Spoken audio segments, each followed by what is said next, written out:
A veces, una sola frase puede marcar la diferencia entre la infancia y el infierno. Él me dijo que yo era su favorita, así, sin vergüenza, con una sonrisa torcida y esa voz que sonaba más dulce cuando escondía veneno. Tenía solo 7 años. No entendía lo que significaba exactamente, pero lo sentí, como cuando el cuerpo reacciona antes que la mente, como cuando el aire en una habitación se vuelve pesado de repente y no sabes por qué. Yo era una niña callada, obediente, siempre haciendo lo que me pedían sin levantar la voz, sin molestar a nadie. Y tal vez, por eso, solo por eso, me eligió. Durante años, esa palabra, favorita, retumbó en mi cabeza como una maldición. Lo peor de todo no fue lo que hizo, fue lo que no hizo nadie cuando lo conté. Porque sí, lo conté, con voz temblorosa, con miedo, en un lugar donde se supone que debía encontrar refugio, la iglesia. Me miraron como si estuviera loca, como si hubiera manchado algo sagrado. Nadie me creyó. Y fue ahí, justo ahí, en ese instante preciso de abandono, cuando supe que no me quedaba más opción. Me escapé de casa y todo cambió. Esta es mi historia. No es una historia bonita, no es una historia con milagros, pero es real. Y si tú estás ahí, escuchándome, te pido que no apartes la mirada, porque a veces el infierno comienza con una caricia que nadie quiere ver. Me llamo Camila, tengo 61 años y nací en un pueblo pequeño de Córdoba, Argentina. Uno de esos lugares donde las calles huelen a pan recién hecho por la mañana, donde todos se saludan aunque no se conozcan del todo, y donde nadie habla de lo que realmente importa. Crecí en una casa humilde, piso de cemento, paredes delgadas, techos que crujían cuando el viento del sur soplaba fuerte. Dormíamos todos juntos en 2 cuartos, mis padres, mi hermano mayor y yo. Yo era la nena tranquila, la que no daba problemas, la que sabía cuándo callarse. Mi mamá pasaba el día limpiando, cocinando, tratando de que todo se mantuviera en su lugar, aunque nada lo estuviera realmente. Mi papá era otra cosa, siempre con cara seria, voz grave, y esa presencia que llenaba los espacios incluso cuando no hablaba. Desde fuera, nuestra familia parecía normal, unida, tradicional católica. Íbamos a misa todos los domingos. Mi papá servía como voluntario en el templo. Todos lo saludaban con respeto. Lo llamaban un hombre de fe. Nadie imaginaba quién era de verdad cuando se cerraban las puertas de casa. A mí me gustaba escribir. Inventaba cuentos en hojas sueltas, escondidas entre mis libros escolares. Soñaba con mundos distintos, con personajes que escapaban de lugares oscuros y encontraban gente buena en el camino. Escribía para sobrevivir, aunque no lo supiera todavía. Durante mucho tiempo creí que era mi culpa, que algo en mí lo había provocado. Porque cuando sos una nena y el monstruo se parece a un padre, el mundo deja de tener sentido. Y todavía no sabía que lo peor no era lo que él hacía. Lo peor fue lo que vino después, el silencio. Quiero contarte todo, sin apuros, sin filtros, porque quizás mi historia se parezca a la tuya, o a la de alguien que conoces, o quizás sea simplemente la historia que nadie se animó a decir en voz alta. Contame en los comentarios, ¿desde dónde me estás escuchando ahora? Te leo, de verdad. Cuando pienso en mi infancia, lo primero que me viene a la mente es la luz, esa luz suave de la mañana que entraba por la ventana de la cocina, filtrándose entre las cortinas finas que mi madre lavaba cada semana. El olor a pan con manteca y a mate recién cebado llenaba la casa, como si esa rutina fuera suficiente para mantenerlo todo en pie. Nuestra casa era pequeña, con techos bajos y paredes delgadas que dejaban pasar los sonidos de los vecinos, los gritos de los chicos jugando en la calle, el silbido del viento cordobés en las tardes frías. Teníamos un jardín descuidado, con un árbol de durazno que casi no daba fruta, pero que yo adoraba porque allí jugaba con mis muñecas, sentada sobre una manta, fingiendo que todo estaba bien. Mi madre era una mujer silenciosa, siempre ocupada, siempre cansada. Su vida era una coreografía repetida: barrer, cocinar, lavar, planchar, atender. Y yo, en mi inocencia, pensaba que eso era ser adulta, desaparecer un poco cada día para que los demás pudieran vivir. Mi padre trabajaba en el taller del pueblo. Tenía manos grandes, llenas de grasa y uñas rotas. No hablaba mucho, pero su presencia se sentía. Cuando él entraba, El aire cambiaba. Mi hermano y yo lo sabíamos. Era como si una nube pesada se colara por la puerta junto con sus pasos. Recuerdo que a veces, cuando me iba a dormir, escuchaba a mi madre llorar bajito en la cocina. Yo me tapaba los oídos. No quería oír. No quería saber por qué. En la escuela me iba bien. Me gustaba leer, dibujar, inventar cuentos. Me refugiaba en las palabras. Mis maestras decían que yo era una nena muy madura para su edad, pero lo que nadie entendía era que madurar para mí era una estrategia de supervivencia. Ser correcta, callada, eficiente, era la única forma de protegerme. Jugaba sola casi siempre. No porque no tuviera amigas, sino porque había cosas que no podía compartir, cosas que ni siquiera entendía yo misma. A veces me pasaba horas enteras en el patio, hablando con mis muñecas como si fueran personas reales. Les contaba historias inventadas, pero en el fondo hablaba de mí. A los domingos íbamos todos a misa. Me vestían con un vestido blanco con flores azules, y mi madre me hacía 2 trenzas bien tirantes que me dejaban la cabeza dolorida. En la iglesia, todos nos saludaban con sonrisas. Mi padre era muy respetado. Decían que era un hombre de principios, un padre ejemplar.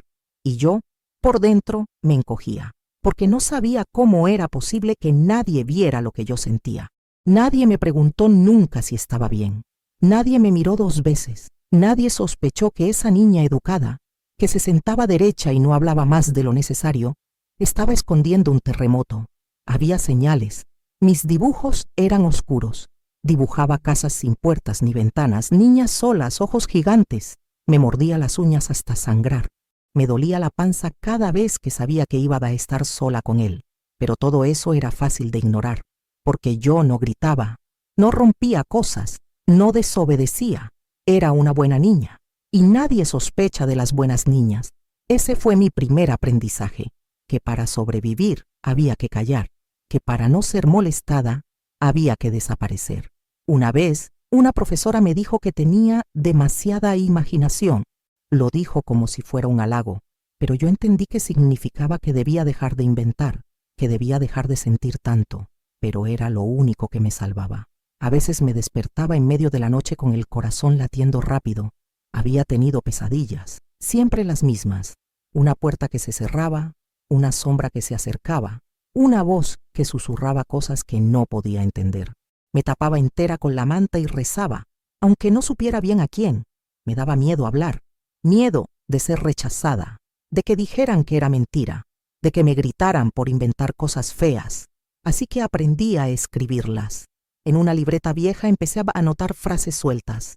No me gusta que me toque, quiero irme lejos. ¿Es esto culpa mía? Nadie encontró ese cuaderno. A veces pienso que si lo hubieran leído, todo habría sido distinto, pero también sé que en esa casa nadie quería ver. Mis abuelos vivían a unas cuadras. A veces me escapaba allí por las tardes. Decía que iba a ayudar a mi abuela a cocinar. Ella me enseñaba a hacer pasteles, me hablaba de su juventud, y por un rato todo parecía seguro. Pero bastaba con volver a casa y ver la cara de mi padre para que ese mundo se desmoronara. En esos años aprendí a vivir en 2 realidades, la que mostraba al mundo y la que solo yo conocía. Me volví experta en sonreír cuando quería llorar, en obedecer mientras por dentro gritaba. Y todo eso pasó antes de cumplir 8 años. Lo que vino después fue mucho peor.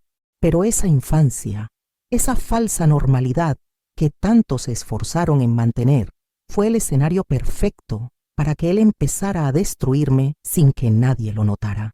Porque los monstruos no siempre tienen colmillos. A veces se esconden detrás de una sonrisa y un Dios te bendiga. Todo cambió una tarde que parecía igual a todas las demás. Volvía de la escuela con mi mochila pesada y las medias bajadas hasta los tobillos. Hacía calor. Recuerdo que el asfalto brillaba bajo el sol y que los perros dormían bajo la sombra de los autos estacionados. Entré en casa y no escuché nada. Ninguna olla en el fuego, ninguna radio encendida, ningún murmullo. Silencio. Mi mamá había salido, probablemente al almacén. Mi hermano estaba en casa de un amigo y él estaba allí, en el sillón, esperándome. Me saludó con una sonrisa torcida y me dijo que me sentara a su lado. Dijo que quería hablar conmigo, que yo era muy especial para él. No quise sentarme. Algo en mí se encendió, una alarma sin sirena, una angustia sin explicación, pero él insistió, me tomó del brazo con firmeza y me obligó a sentarme. «Sos mi preferida», me dijo, como si fuera un premio. Yo no sabía qué significaba eso, pero no me gustó. Me sentí sucia, incómoda, como si me hubiera caído encima algo invisible que nadie más podía ver, pero yo no me podía sacar de encima. Ese fue el primer momento en que entendí que algo estaba mal, que no era solo mi imaginación. Después de ese día, los gestos cambiaron. Ya no eran solo abrazos largos o besos en la frente, eran manos que se quedaban demasiado tiempo, miradas que me atravesaban cuando me cambiaba la ropa, comentarios que me hacían temblar por dentro. Una noche, fingí estar dormida. Lo vi entrar en mi habitación. Se quedó parado en la puerta, respirando fuerte. No se acercó, no hizo nada, solo me miró, pero yo no pude dormir en toda la noche. A la mañana siguiente, le dije a mi mamá que él estaba raro, que no me sentía bien cerca de él. Ella me miró mientras revolvía el café y me dijo sin mirarme: «No digas pavadas, Camila, es tu papá, te quiere, estás creciendo y te estás poniendo sensible». Ahí lo entendí, no me iba a creer, y si ella no me creía, ¿quién lo haría?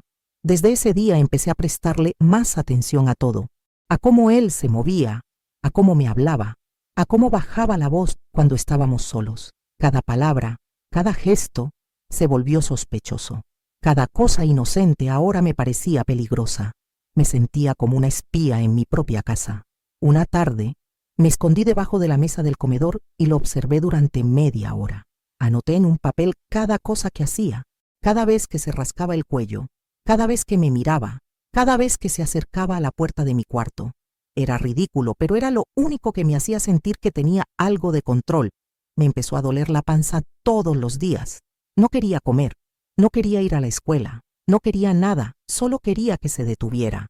Pero no se detuvo, al contrario. Empezó a visitarme más seguido por las noches. A veces me hablaba en voz baja, otras veces no decía nada. Solo se sentaba en el borde de la cama y me tocaba el pelo. Una vez le dije que por favor se fuera. Se enojó.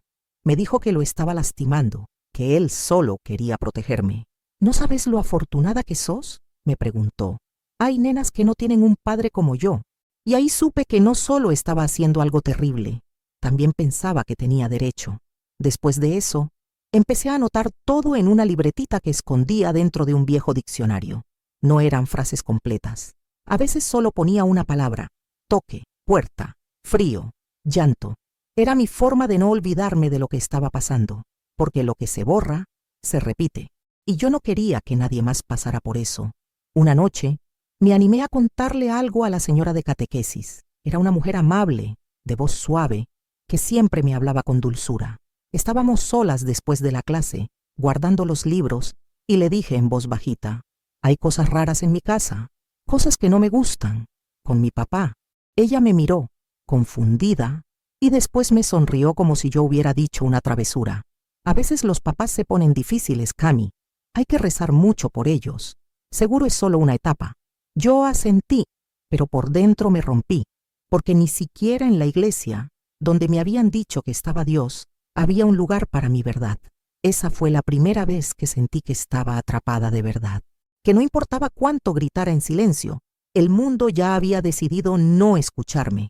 Empecé a dormir con el cuerpo tenso, los brazos cruzados, la espalda contra la pared.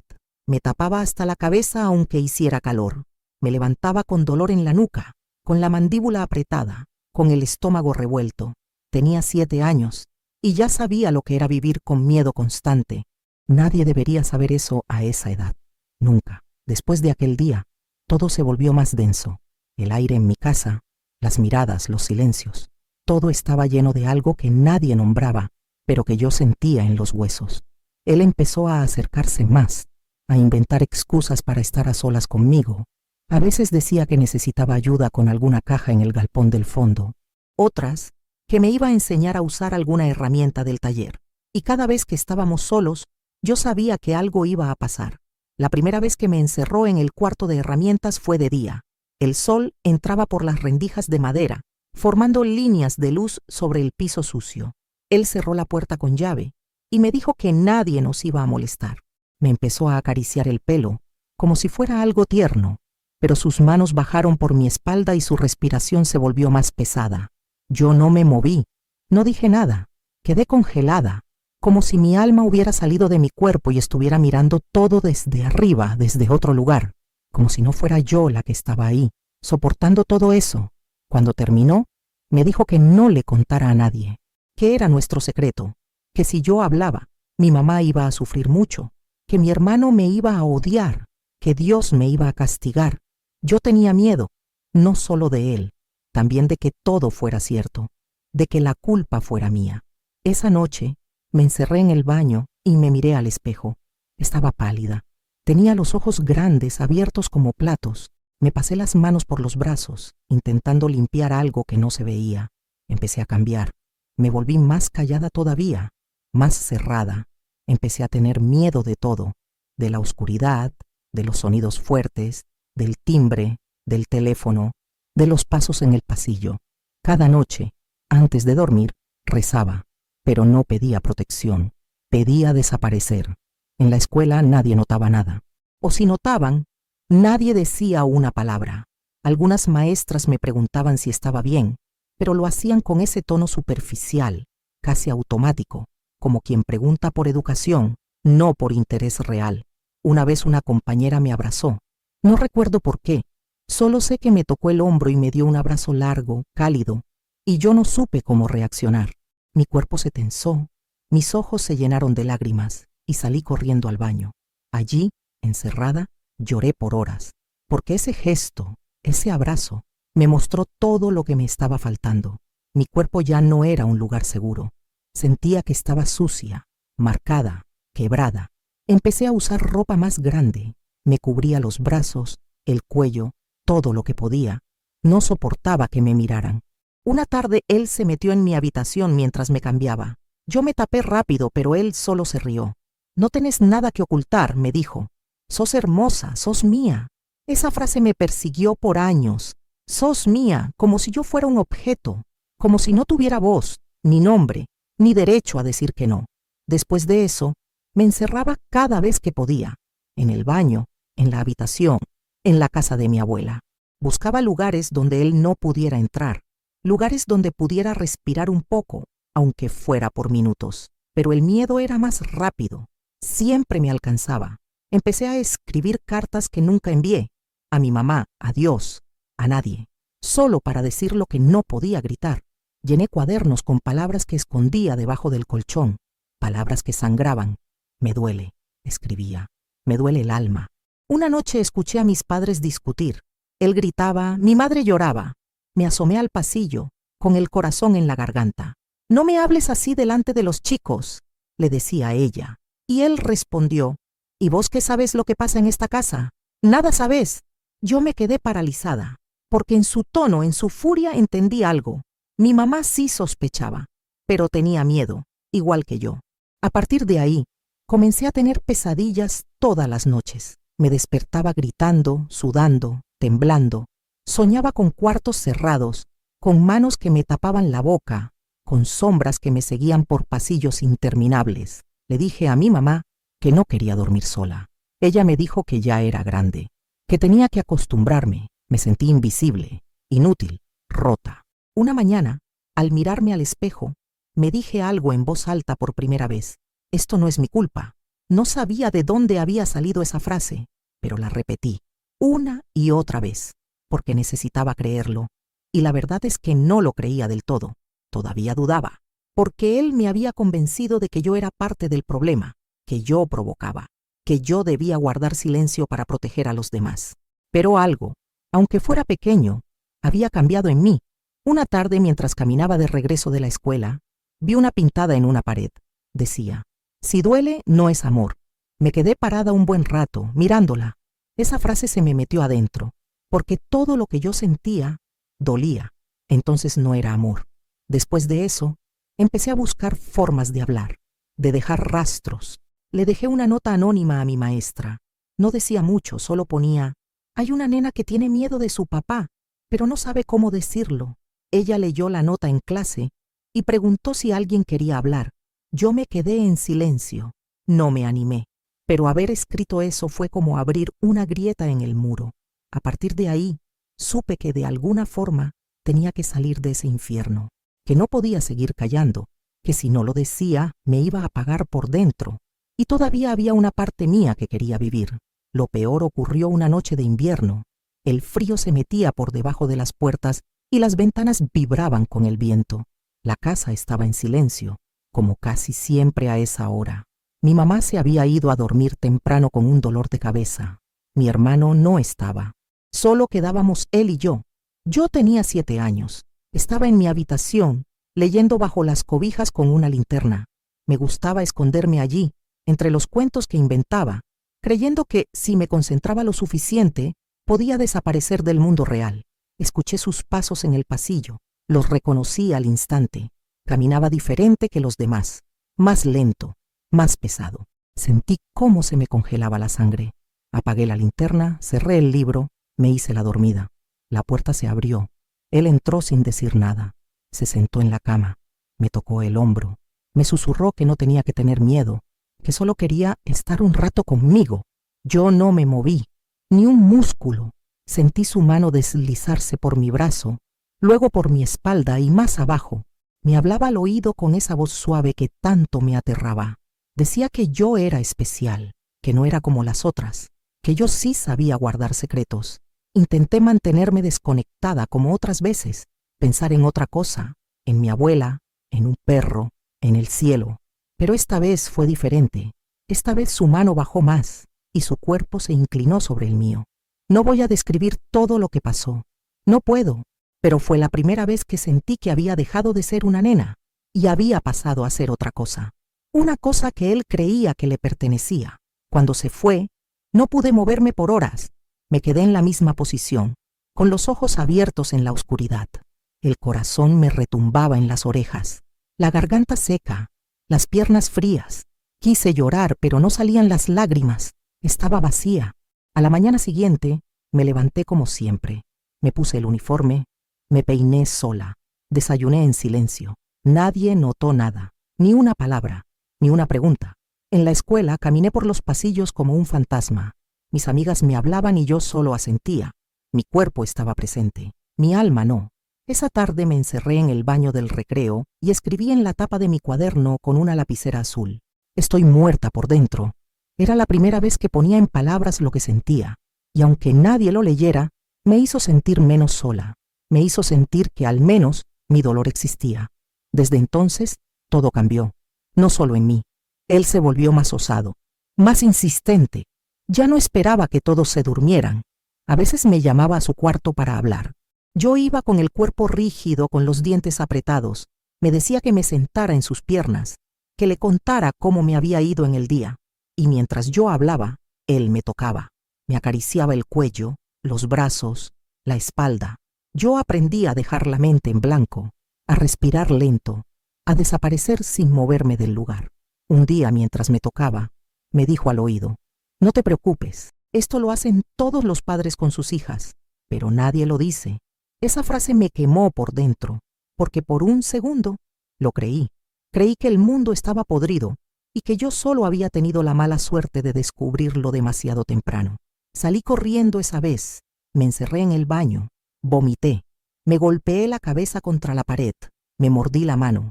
Quería hacer algo para despertar, para volver a sentir que estaba viva. Esa noche escribí una carta, larga, cruda, con todos los detalles. La escondí en el fondo del ropero, debajo de las toallas.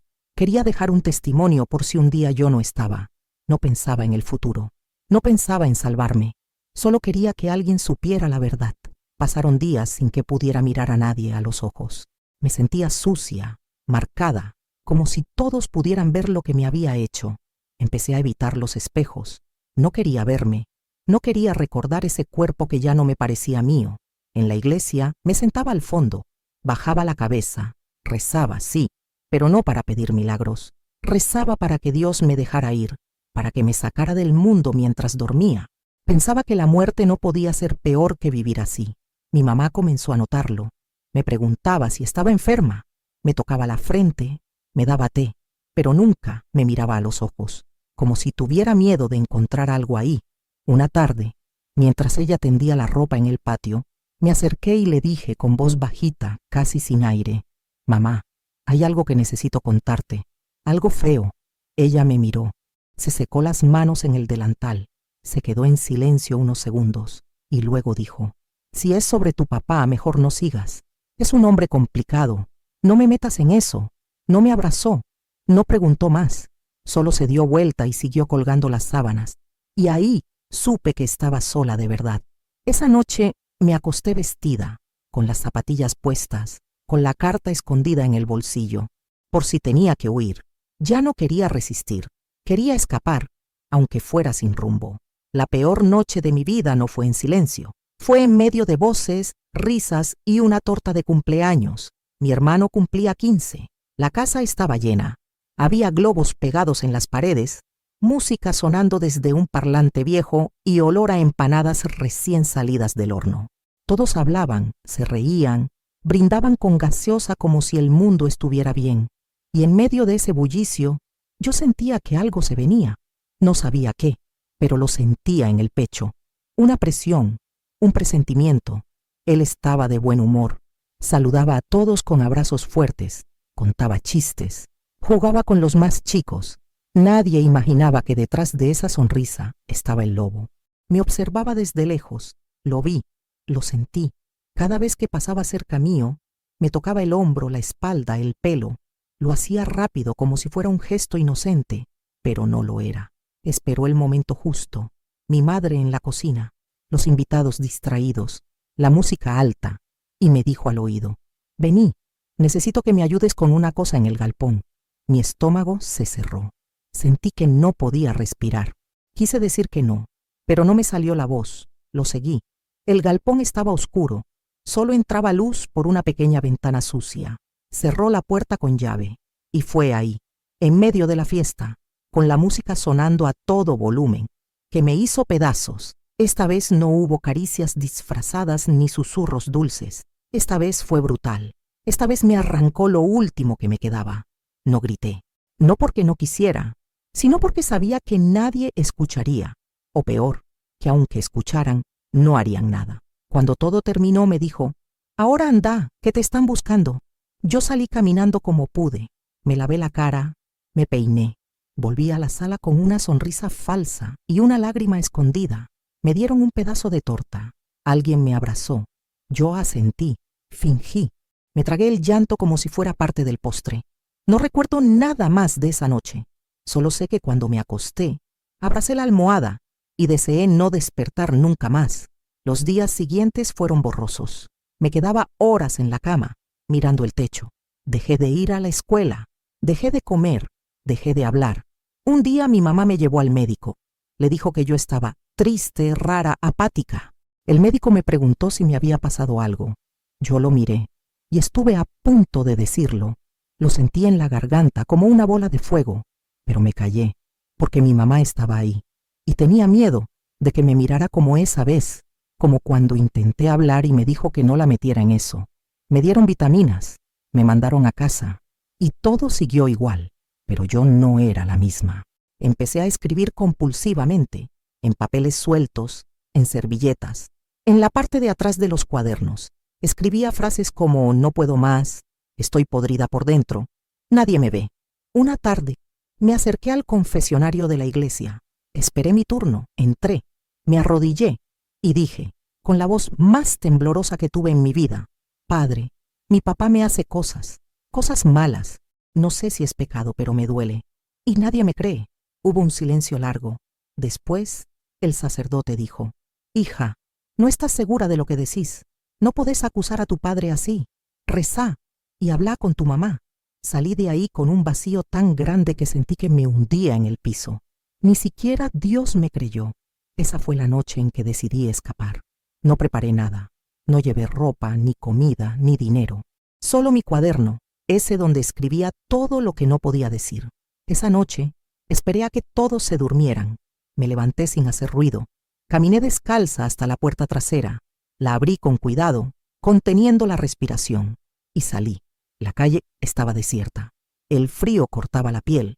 Mis pasos resonaban en el asfalto como si el mundo entero pudiera escuchar que me estaba yendo.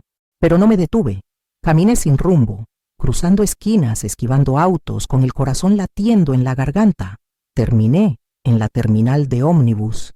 Me senté en un banco y abracé mis rodillas. Nadie me preguntó nada. Nadie notó que era una niña sola en plena madrugada. Ahí me quedé hasta que amaneció. Cuando salió el sol, empecé a pensar qué hacer, a dónde ir, a quién acudir. Pero no había respuestas. No tenía un plan. Solo sabía que no podía volver. Después de horas, una mujer se me acercó. Tenía una campera larga y un termo en la mano. ¿Estás perdida, mi amor? Yo no respondí. La miré sin saber si confiar o no.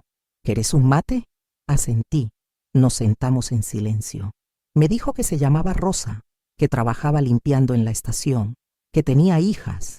No me hizo preguntas. Me habló de su vida, de sus perros, de cómo le gustaba el pan casero. Y después me dijo, si alguna vez necesitas hablar, yo escucho sin juzgar. Y ahí, por primera vez, lloré de verdad, no por miedo. Lloré porque alguien me vio.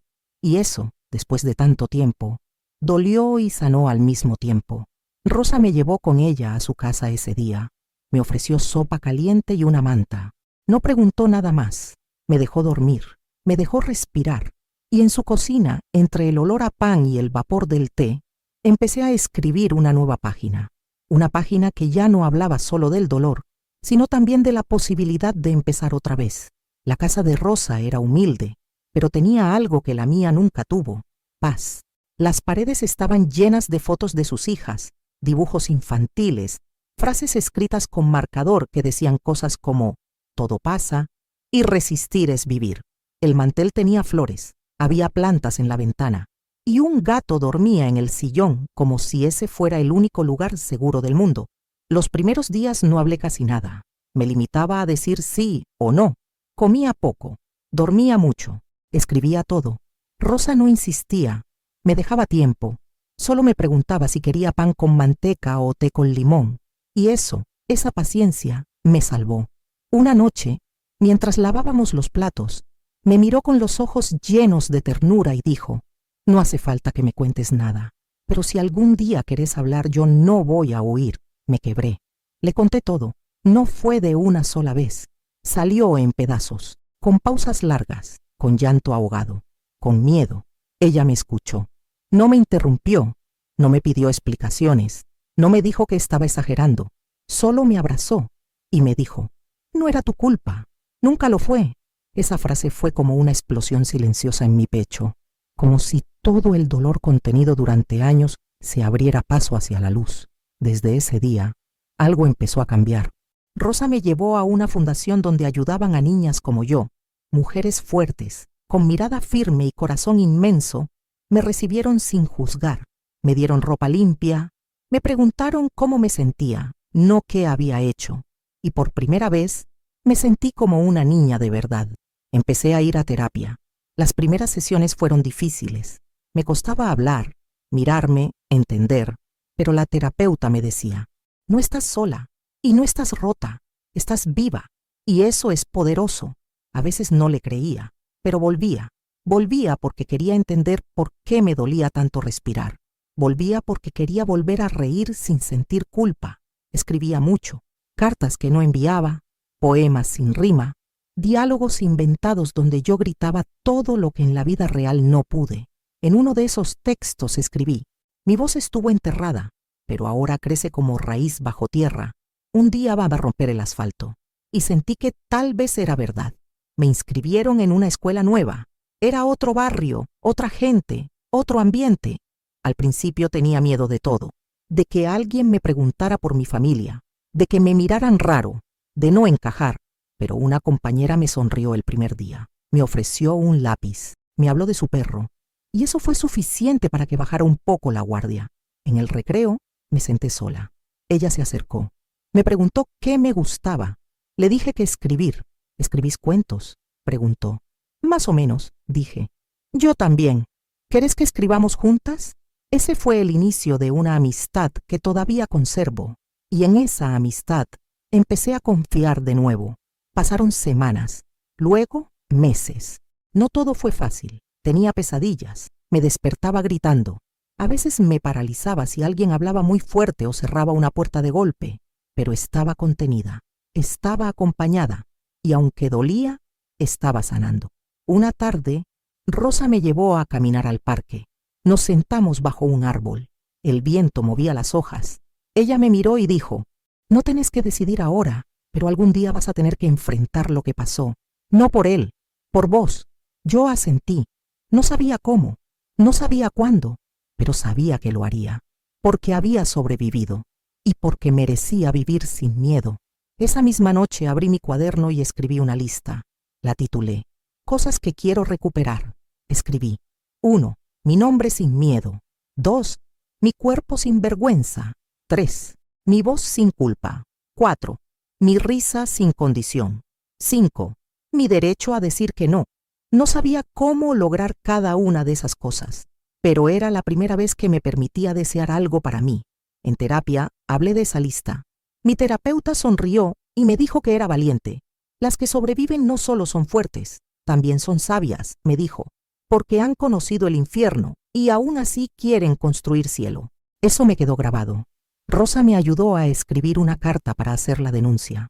Me temblaban las manos. Tardé horas, pero lo hice. Fuimos juntas al juzgado. Entramos a una sala fría, con paredes grises. Me atendió una mujer de rostro severo, pero ojos amables. Me ofrecieron un vaso de agua. Conté todo. Esta vez no me callé, no me censuré, no lo protegí. Al salir, Rosa me abrazó tan fuerte que por un segundo sentí que mi niña interior también lo recibía. No sé qué pasará con él. No sé si la justicia será justa, pero por primera vez, eso no era lo importante. Lo importante era que yo había hablado, que ya no tenía que esconderme, que mi silencio se había roto, y en ese ruido nuevo encontré un poco de libertad. Esa noche dormí sin sobresaltos. Por primera vez en años, no soñé con puertas cerradas ni con sombras que me seguían. Soñé con un campo abierto, con viento, con árboles altos y con una voz que me decía al oído: «Estás a salvo». Me desperté con lágrimas, sí, pero eran distintas, eran de alivio, de saber que, aunque quedaba mucho por sanar, ya no estaba sola, y eso lo cambiaba todo. El proceso judicial fue largo, más largo de lo que imaginé, más duro también. Hubo días en que dudé, días en que pensé en borrar todo, en decir que había inventado, que no pasó, que fue un error, porque la justicia no es ciega, es lenta, es fría y a veces también es cruel. Me citaron muchas veces, me hicieron repetir lo que había contado en la denuncia, lo escribieron en papeles oficiales, me filmaron, me grabaron. Tuve que revivir todo, una y otra vez, frente a desconocidos, frente a gente que no sabía nada de mí más que ese horror. Me preguntaban detalles, minucias, como si quisieran confirmar que no estaba mintiendo. ¿Estás segura de que era ese día? ¿Qué llevaba puesto él? ¿Y vos? ¿Cómo ibas vestida? Yo tragaba saliva, apretaba las manos, respondía a todo. Una abogada de la defensoría me acompañaba. Era joven, tenía el ceño fruncido siempre, pero me miraba con respeto. Un día, después de una audiencia, me dijo: «No estás sola, cada palabra tuya es una semilla de verdad, y eso tiene fuerza». Me aferré a eso como quien se agarra de una piedra en medio del río, porque afuera las cosas eran confusas. Mi familia no quería hablar del tema. Algunos me evitaban, otros decían que yo estaba exagerando, que quizás lo malinterpreté.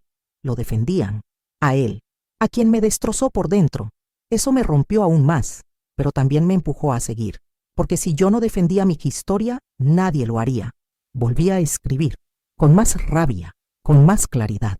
Escribía sobre niñas que escapaban de cuevas, que gritaban en medio de tormentas, que se volvían luz. Y cada cuento era un espejo. Un día, en la fundación, hicimos una actividad de expresión. Nos pidieron que dibujáramos algo que representara nuestra historia.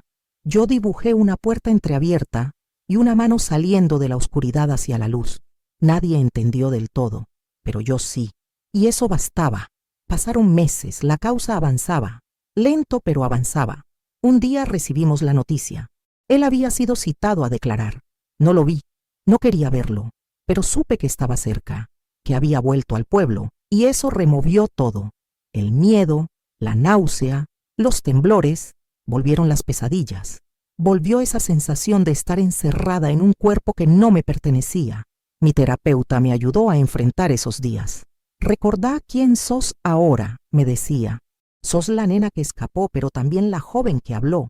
Y eso nadie te lo puede quitar.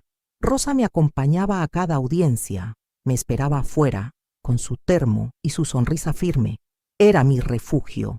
En una de esas audiencias, escuché parte de su defensa. Decía que yo era fantasiosa, que estaba influenciada, que buscaba atención. Lloré tanto esa noche que me dolía el pecho, no por lo que él decía, sino por saber que en el sistema hay quienes le creen. Pero también había testigos, psicólogos, gente de la fundación, y sobre todo, estaba yo, con mi historia, con mi verdad. La jueza pidió tiempo para dictar sentencia. Fueron semanas de espera, semanas eternas. Mientras tanto seguía estudiando, escribiendo, soñando. Soñaba con publicar un libro, con contar mi historia no desde el dolor, sino desde la esperanza. Una mañana recibimos la llamada. La sentencia estaba lista. Fuimos al juzgado. Mi corazón latía como tambor. Entramos, nos sentamos. La jueza habló con voz serena. Leyó cada punto, explicó cada término legal y finalmente dijo, culpable. Sentí que el aire volvía a entrar en mis pulmones. No gritamos, no lloramos, nos miramos. Y en ese silencio, supe que algo se había cerrado.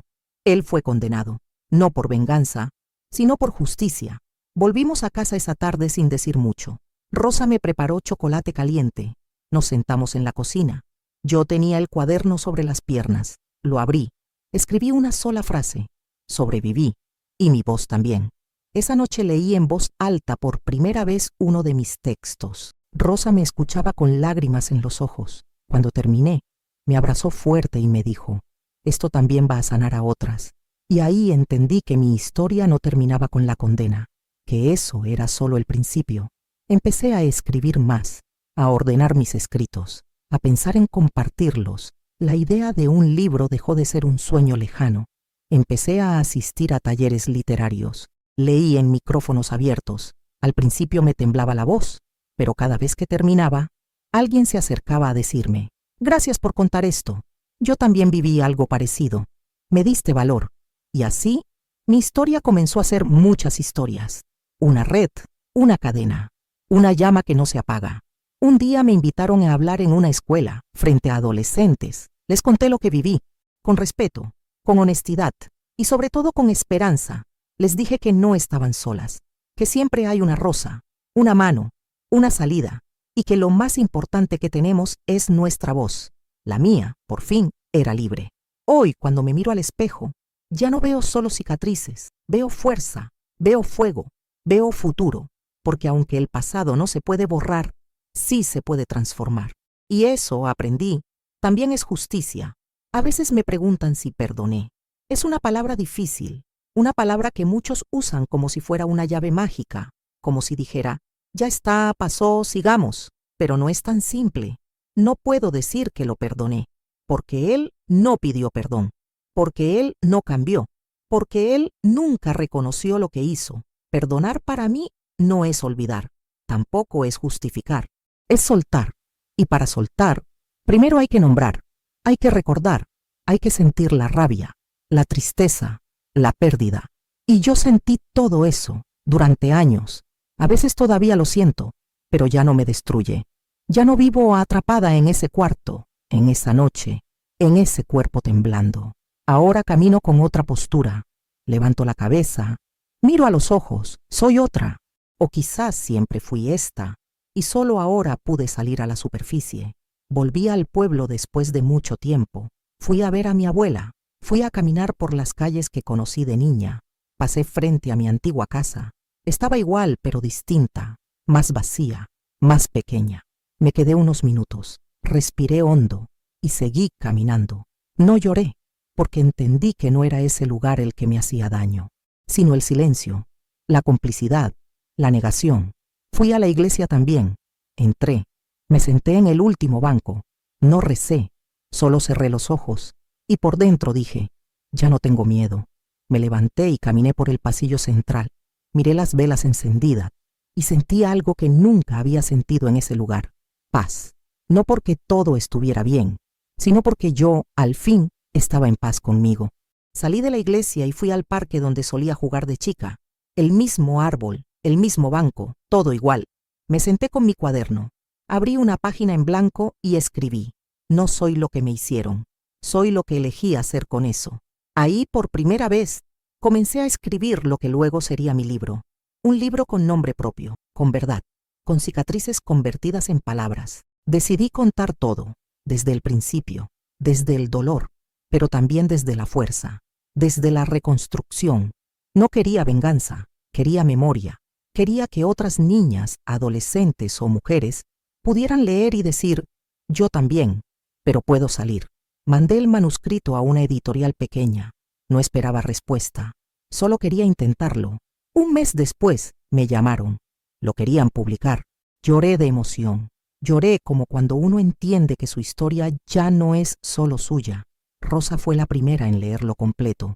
Me abrazó al final y me dijo: esto va a tocar muchas almas. Estoy orgullosa de vos. Con el tiempo, el libro comenzó a circular. Lo leyeron en escuelas, en grupos de apoyo, en bibliotecas. Me llamaban para dar charlas, me escribían mensajes. Algunas me decían que, gracias al libro, se animaron a hablar. Otras me agradecían por haber puesto en palabras lo que ellas aún no podían decir. Y así entendí que mi historia era semilla, que de lo más oscuro también puede brotar vida. No todo fue fácil. Algunas personas del pueblo aún me evitaban. Decían que exageraba, que debía superarlo, que escribir sobre eso era revivir el pasado. Pero yo no quería olvidar, quería transformar. Hablar no era abrir la herida, era sanarla. Un día recibí una carta anónima.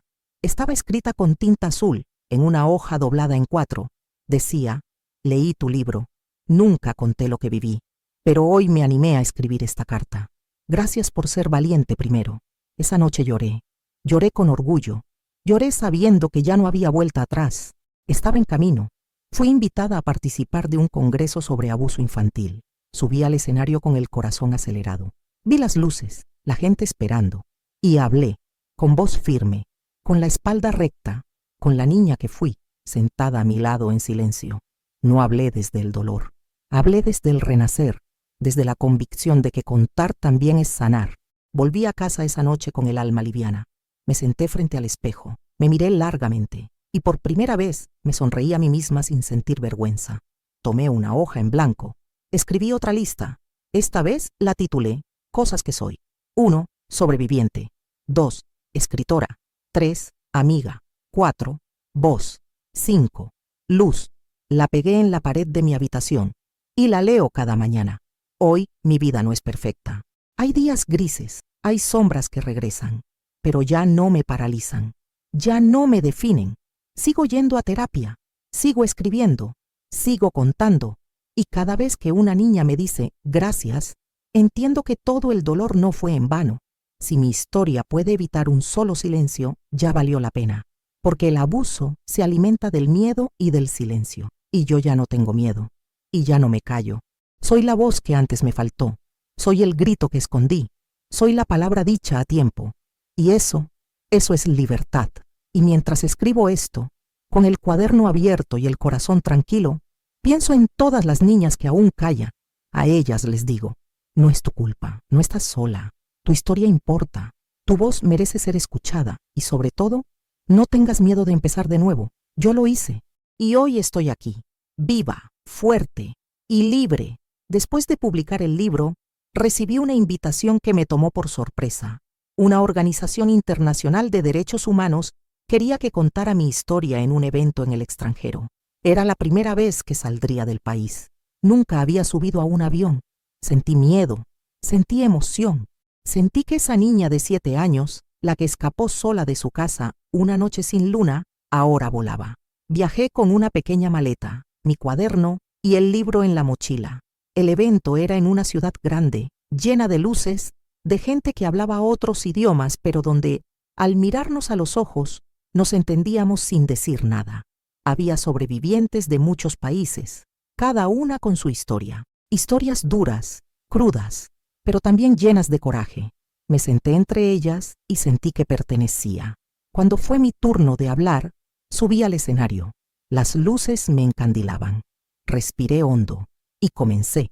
Conté mi historia desde el principio, con detalles, con verdad, con temblores en la voz, pero sin bajar la mirada.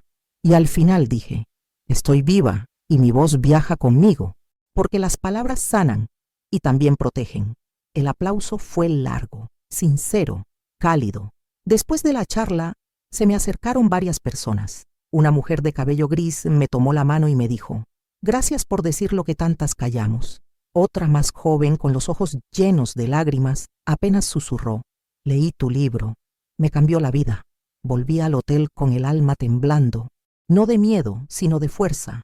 Encendí la lámpara junto a la cama y escribí una página entera, no sobre el abuso, sino sobre la resiliencia, sobre cómo un cuerpo que fue lastimado puede volver a bailar, sobre cómo una voz puede crecer tanto que atraviese océanos. A la mañana siguiente, caminé por las calles de esa ciudad desconocida, miré los rostros, las ventanas, las plazas, y entendí que el dolor no tiene nacionalidad, pero tampoco la esperanza.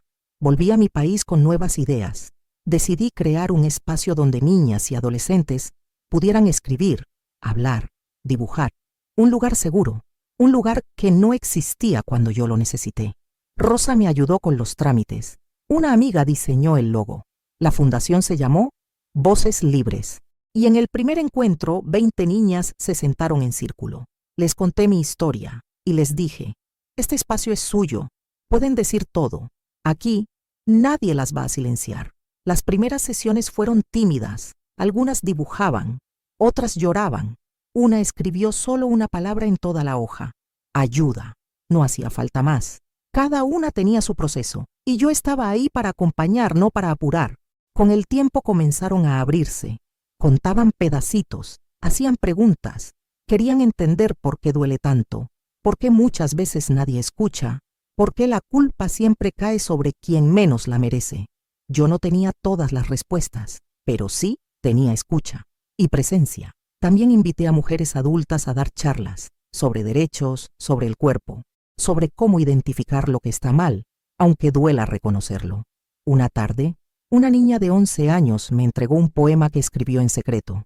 Decía, tengo miedo pero hablo, tengo lágrimas pero escribo, tengo heridas pero sueño. Lo leí en voz alta, con su permiso, y todas aplaudieron. Ese fue el día en que supe que el círculo estaba funcionando, que sembrar voz da fruto. Con los meses, Voces Libres creció. Tuvimos apoyo de instituciones, donaciones, voluntarias. Y lo más importante, empezamos a llegar a lugares rurales donde aún reina el silencio, donde muchas niñas piensan que no tienen salida. En uno de esos viajes a una zona muy aislada, conocimos a una niña que no hablaba. Se escondía detrás de su madre. No quería entrar al salón. Le dimos tiempo. No la presionamos. Después de varios encuentros, un día me alcanzó un dibujo. Era una figura pequeña dentro de una jaula, pero la jaula tenía la puerta abierta. La miré y le sonreí. Ella bajó la cabeza, pero no se fue. Se quedó todo el taller y antes de irse, me abrazó. No dijo una palabra, pero dijo todo. Esos gestos valen más que 1000 discursos. Empecé a documentar todo lo que pasaba en los talleres, las frases, los avances, los logros, y pensé en escribir un segundo libro, no sobre mí, sino sobre ellas, sobre las voces nuevas que estaban naciendo. Lo titulé Donde el silencio termina. Incluí textos de las niñas con su permiso, poemas, relatos, cartas a sus versiones pequeñas. Fue un libro colectivo, una constelación de voces, una prueba viva de que sanar es posible. El día de la presentación, el auditorio estaba lleno. Había madres, docentes, trabajadoras sociales y sobre todo niñas. Leímos en grupo. Y esa noche, mientras cerraba el evento, pensé, aquí empezó mi historia, pero no termina conmigo. Hoy sigo coordinando los talleres, sigo viajando, sigo escuchando historias. Algunas duelen, otras encienden esperanza. Y todas me recuerdan por qué empecé. Porque callar me enfermaba y hablar me salvó. Y ahora ayudar a que otras hablen me da sentido. Si alguna vez dudé de mi propósito, hoy ya no lo hago. Mi voz, que nació herida, hoy es puente, hoy es casa. Y cada palabra que comparto es un faro para otra niña perdida en la oscuridad. Y eso para mí es lo más parecido a la justicia. Han pasado varios años desde aquella noche en que huí con miedo, con frío, con una mochila rota y el corazón hecho pedazos. Hoy, al mirar hacia atrás, veo una línea trazada con fuego, una línea que duele, pero también guía, porque cada paso, incluso los más oscuros, me trajeron hasta aquí. A veces me despierto y me cuesta creer todo lo que viví, no porque lo haya olvidado, sino porque aprendí a verlo desde otro lugar. Ya no soy solo la niña que fue herida, soy la mujer que decidió transformar esa herida en un camino para otras. Hace poco me ofrecieron escribir una columna mensual en una revista feminista. Acepté sin pensarlo. Mi primer texto se tituló Sobrevivir no es suficiente, y en él dije lo que siempre había querido gritar. No queremos solo sobrevivir, queremos vivir plenas, libres, sin miedo, con deseo, con voz, con cuerpo, con sueños. El texto se volvió viral. Mujeres de todo el continente lo compartieron y recibí mensajes que me hicieron llorar. Una escribió, tu voz me encontró cuando yo no podía ni abrir la boca. Esa frase se me quedó grabada como tatuaje invisible. Con el tiempo entendí que la escritura era mucho más que catarsis. Era memoria, era herramienta, era trinchera y también era semilla. Fundé un blog personal donde cada semana publicaba historias reales de mujeres que sobrevivieron a distintos tipos de violencia. Les cambiaba los nombres pero mantenía la esencia. Cada testimonio era una forma de decir, no estás sola. La comunidad creció. Llegaban correos de todos lados, de pueblos pequeños, de grandes ciudades, de cárceles, de hospitales, de refugios. Una chica desde Colombia me escribió, tu historia fue mi cuerda. Estaba por rendirme, ahora quiero hablar. Otra desde Perú me dijo, nadie me creyó, pero cuando leí tu libro, sentí que alguien me entendía por fin. Esos mensajes me sostenían los días en que el cansancio me vencía, porque sí, también me cansaba, también dudaba, también me preguntaba si valía la pena remover tanto dolor. Pero cada vez que una mujer encendía su voz, yo volvía a creer. Un día me invitaron a un programa de televisión. Era horario central, público masivo, entrevistas duras. Y fui, no para contar morbo, sino para nombrar lo que aún cuesta decir. La entrevista fue intensa. Me preguntaron por mi historia, por los procesos legales, por las consecuencias familiares. Respondí con calma, con claridad, sin esconder nada, pero sin victimizarme. Al terminar, la conductora me dijo, gracias por hablar con tanta dignidad. Y esa palabra me estremeció, porque durante años la vergüenza fue mía, la culpa fue mía, la carga fue mía, y ahora alguien reconocía mi dignidad. Ese día recibí decenas de mensajes, madres que no sabían cómo hablar con sus hijas, adolescentes que decían, gracias por ponerle nombre a lo que me pasó, incluso hombres que se preguntaban por primera vez si habían cruzado límites sin saberlo. Hablar crea eco, y los ecos sanan. Con el equipo de Voces Libres, decidimos expandirnos a más provincias. Llevamos talleres a escuelas rurales, a centros comunitarios, incluso a plazas públicas. Un día, en una plaza, una niña de 13 años tomó el micrófono y dijo, a mí me pasó, pero ya no me da vergüenza, porque ella me enseñó que no es mi culpa, y me señaló. Lloré, no pude evitarlo, y no me importó, porque esas lágrimas eran de verdad, de justicia, de reparación. Decidí escribir un tercer libro. Esta vez no sería solo mío. Invité a mujeres que habían pasado por nuestros talleres a escribir sus propios capítulos. Se llamó Cuando hablamos, sanamos. El proceso fue hermoso y doloroso. Muchas escribían por primera vez, lloraban al recordar, pero también reían al leer en voz alta sus textos y notar cuánto habían crecido. Ese libro se convirtió en testimonio colectivo. Fue presentado en universidades, ferias del libro, congresos internacionales. Me preguntaban si no me cansaba de hablar siempre del pasado, y yo respondía, no hablo del pasado, hablo del presente que construimos desde la memoria. Una mañana recibí una invitación inesperada. El Ministerio de Educación quería implementar partes de mi historia en manuales escolares sobre derechos y prevención. Lloré, pero esta vez de alivio, porque al fin las palabras que me salvaron ahora educaban. Y así entendí que la justicia no solo está en los tribunales, está en la conciencia, en la transformación, en la voz que se multiplica. Hoy, cuando camino por los pasillos de alguna escuela o escucho a una niña decir «yo también, pero ahora ya no tengo miedo», me doy cuenta de que esa es mi misión. No soy experta, no soy perfecta, pero soy testigo. Y decidí no callar más. Mis días están llenos de historias. Algunas me desgarran, otras me iluminan, pero todas me reafirman algo que ya no dudo. Contar salva, nombrar libera y acompañar transforma, porque ninguna historia merece quedar enterrada en el silencio, y cada vez que una voz nueva se alza, una cadena se rompe. Por eso sigo, por ellas, por mí, por todas, porque hablar no es solo recordar, es reconstruir, es resistir, es vivir. Y yo elegí vivir completa, con mi historia, con mi voz y con todas las que hoy caminan a mi lado. A veces me detengo en medio del caos cotidiano y me pregunto cómo llegué hasta aquí. No es una pregunta de duda, sino de asombro. Hay días en que me levanto temprano para responder correos de sobrevivientes que buscan orientación. Otros los paso viajando a pueblos donde nadie ha hablado nunca del tema. Algunos domingos los dedico a preparar talleres nuevos o a leer los textos que me envían chicas de todas partes. Mi vida gira alrededor de algo que antes me rompió y hoy me sostiene, pero también aprendí a poner límites, a cuidar de mí, a no convertirme en mártir, porque el activismo sin autocuidado se convierte en otra forma de violencia. Así que también salgo con amigas, bailo, cocino, río. Empecé a tomar clases de danza. Mover el cuerpo con libertad fue un acto revolucionario para mí. Durante años sentí que mi cuerpo no era mío.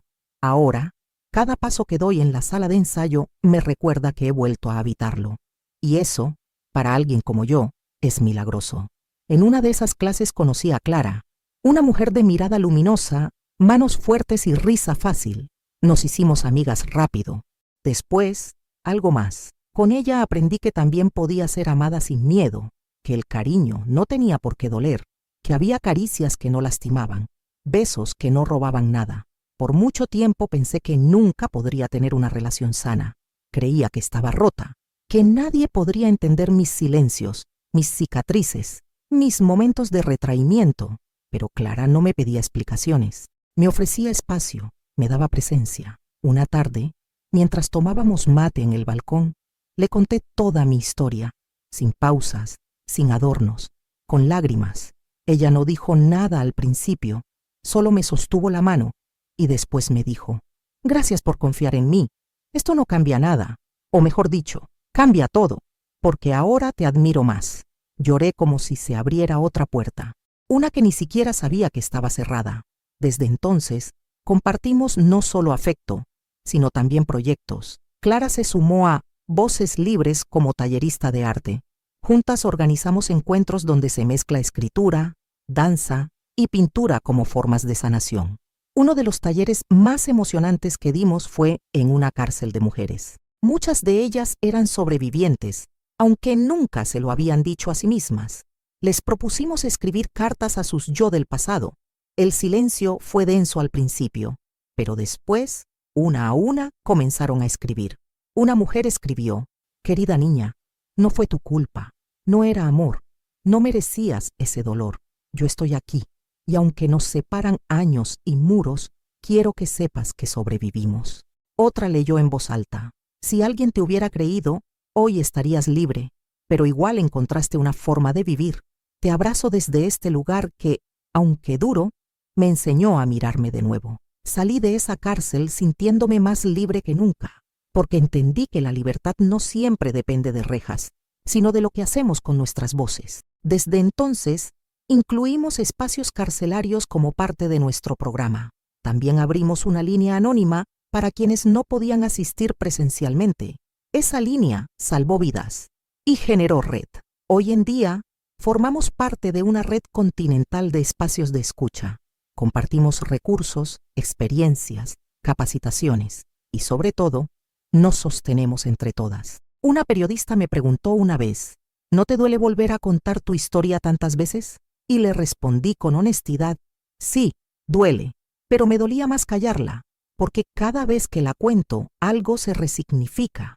Cada vez que otra se anima a contar la suya, algo se repara.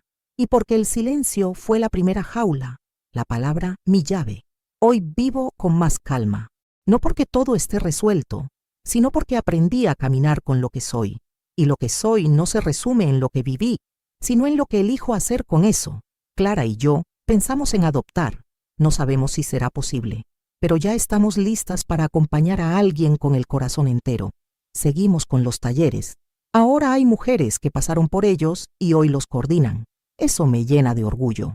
Una vez, una adolescente me dijo al final de una charla, yo no sabía que se podía vivir con tanta verdad, y eso me bastó, porque si esta historia, mi historia, sembró aunque sea una chispa de libertad en otra, entonces valió la pena, y lo volvería a contar 1000 veces más. Cada tanto, vuelvo a ese primer cuaderno donde escribí mi historia por primera vez. Lo abro, paso las páginas marcadas por lágrimas antiguas y leo en voz baja. Me veo ahí, asustada, pero escribiendo, temblando, pero nombrando, y me abrazo, aunque sea desde el tiempo. A esa niña le digo hoy, lo lograste, no te vencieron, tu voz llegó lejos y salvó muchas más de las que imaginaste. Cierro el cuaderno, lo guardo con cuidado y salgo otra vez al mundo, a seguir sembrando, a seguir escuchando, a seguir contando, porque esto no termina aquí, esto apenas comienza, porque mientras haya una voz temblando en silencio, todavía hay trabajo por hacer, y yo estoy aquí, presente, firme, con todos mis fragmentos unidos por la palabra que me salvó, la palabra que me dio un nuevo comienzo,